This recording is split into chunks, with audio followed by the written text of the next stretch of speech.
আসসালামু আলাইকুম। আমি একজন ফানি কন্টেন্ট ক্রিয়েটর, মানে কাজের ফাঁকে আর কি টুকটাক ফানি ভিডিও বানাই, কিন্তু বিষয়টা সেটা না। বিষয় হচ্ছে আমি আজকে একটা অন্য ধরনের ভিডিও বানাইতেছি, আর যেটা আমি মনে করি এটা আমার ইমানি দায়িত্ব একজন মুসলমান হিসাবে। তো প্রথমত আমি বলবো যে আমার বাপ চাচা, আমার আত্মীয় স্বজন একটা দল করত, ঠিক আছে? তো আশা করি তাদের বিবেক বুদ্ধি সদয় উদয় হইলে তারা ওই দলটাকে ছেড়ে দিবে। কারণ ভাই, আমি এখন ব্যক্তিগতভাবে এমন কোনো দলের সাথে সংযুক্ত নাই, আমি কোনো দলের সদস্য না, কোনো দলে কোনো পদে নাই, থাকার সম্ভাবনাও নাই, কারণ আমি প্রবাসে আছি। তবে আমি একজন বাংলাদেশী হিসাবে, একজন মুসলমান হিসাবে কিছু কথা বলি।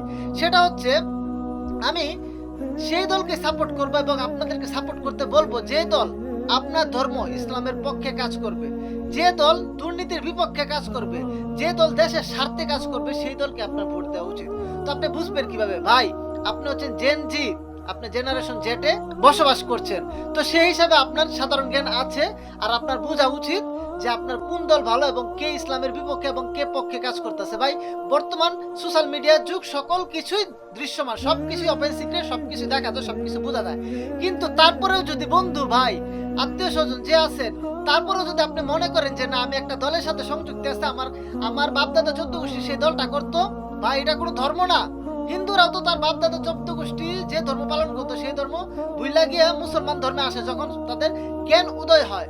আর আপনি ভাই একটা সাধারণ দলের জন্য, এই 60-70 বছরের জিন্দিগির জন্য আপনি একটা দলের নেতাকে মনে করতেছেন ধর্মগুরু, আর তার কথাগুলোকে মনে করতেছেন ওহী নাজিলের মতো। তার কথাগুলোকে বাস্তবায়ন করার জন্য বুঝা না বুঝা ভিডিও শেয়ার দিতেছেন, কর্মসূচি পালন করতেছেন, আর গঠনমূলক স্লোগানের বিপরীতে আপনি আক্রমণাত্মক স্লোগান দিতেছেন, যা মন চায় যারে তারে রাজাকার বানিয়ে দিচ্ছেন, যারে তারে ট্যাগিং রাজনীতিতে পরিণত করতেছেন। ভাই, গত 17 বছর ট্যাগিং রাজনীতি যুগ ছিল, আর তখন আপনারা দেখতে পারছেন যে একটা স্বৈরাচার কিভাবে যে কোনো দলকে যে কোনো ট্যাগ দিয়ে দিছে।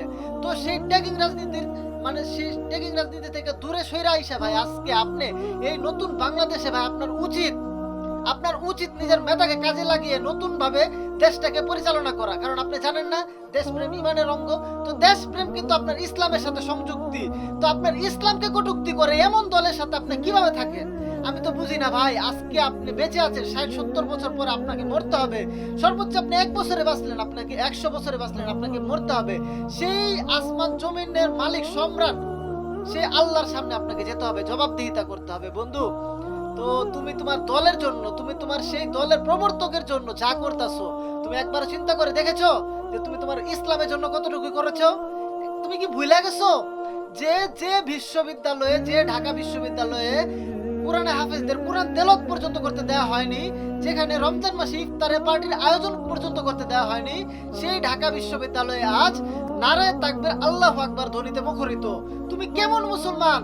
তুমি সেই আল্লাহর ধ্বনিতে মুখরিত সেই আনন্দের উল্লাস তুমি উদযাপন করতে পারো না, বরং তাদের বিরুদ্ধে তুমি কথা বলো যে তারা ধর্ম ব্যবসা করে। আর ধর্ম ব্যবসা কারা করে? যারা সারা বছর ওয়েস্টার্ন কালচারে চলাফেরা করে, যারা সারা বছর ইউরোপীয় স্টাইলে চলাফেরা করে, যারা সারা বছর সেই ইউকে তো লন্ডনে বসে ওহী নাজিল করে, আর নির্বাচনের প্রচারণের আগ মুহূর্তে মাথায় টুপি লাগিয়ে তারা আইসা আল্লাহর নামে কিছু ভিক্ষা চায়। তারা বলে যে ভাই আমি আবিদ, আমাকে কিছু ভিক্ষা দেন, কিছু ভোট দেন। তাহলে ধর্ম ব্যবসাটা কে করে? আরে ভাই, তুমি মুসলমান, তোমার এতটুকু সাধারণ জ্ঞান নাই। আজ আমি লজ্জিত আছি, আমি কলঙ্কিত, কারণ আমি মুসলমান জাতি হিসাবে আমি আমার নিজের ধর্মের আগে আমি দলকে দেখছি। তো আমি সবাইকে এটাই বলবো যে আমি আমার চ্যানেলে কখনো রাজনীতি বিষয়ক, আমি আমার পেজে কখনো রাজনীতি বিষয়ক ভিডিও বানাই না, কিন্তু আমি মনে করেছি আমি একজন মুসলমান হিসেবে আমার এটা ইমানি দায়িত্ব, যে কথাগুলো আমার ভিতরে, যে কথাগুলো আমার মাথায় ঘুরপাক খাচ্ছে, সেই কথাগুলো আমার মনে হয় যে আমি সবাইকে বোঝানো দরকার। তো এই ভিডিওটা আপনার শেয়ার করাও একটা ইমানি মুসলিমের ইমানি দায়িত্ব। তো আশা করি এই ভিডিওটা আপনি শেয়ার করবেন। এই নগণ্য মানুষের কথাগুলো যদি কোনো মানুষের কোনো হেদায়েত দানে কোনো ভূমিকা রাখে, তাহলে কাল কিয়ামতের মাঠে আপনিও সম্মানিত হবেন, আপনিও পুরস্কৃত হবেন, সাথে আমিও হব। তো আমি মনে করি যে আপনি একজন মুসলমান হিসেবে, একজন মুসলিম হিসেবে আপনি এই ভিডিওটা শেয়ার করবেন। তো আশা করি সকলে ভালো থাকবেন, সকলে সুস্থ থাকবেন। নারায়ে তাকবীর, আল্লাহু আকবার।